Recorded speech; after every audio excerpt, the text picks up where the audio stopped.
Nimefurahi sana kuona mwenezi wetu hapa wa mkoa amekemea rushwa.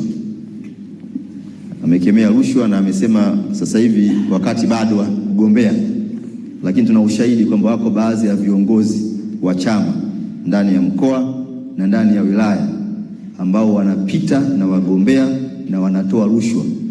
Kwa hiyo ukiona viongozi wanaongea hadharani inatutia moyo, sema tunaomba wanaoongea pembeni na wanaongea kwenye chama pia yafanane, kwa sababu hiki chama kinasema nitasema kweli daima na fitina kwangu mwiko.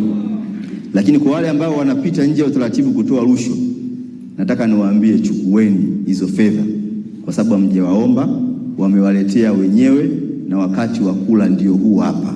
Ninyi kuleni hizo fedha,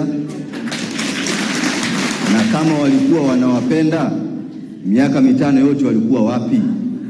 Wamekuja leo kwa sababu wanataka kuwanunua.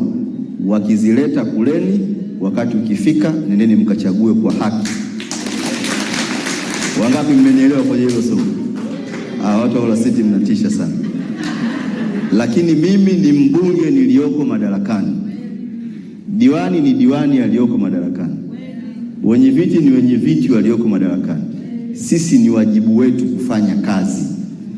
Na hata kanuni inasema ya maadili. Nendeni mkasome ile kanuni. Mbunge aliyoko madarakani au diwani au mwenyekiti ataendelea kufanya shughuli zake, kama anatoa nauli, kama anafanya chochote atafanya mpaka pale ubunge wako utakapoisha. Na kipindi atakapokuwa anafanya hiyo kazi haitahesabika kama ni rushwa, si ndio? Wangapi nataka mbunge aendelee kuchapa kazi? Arusha oye!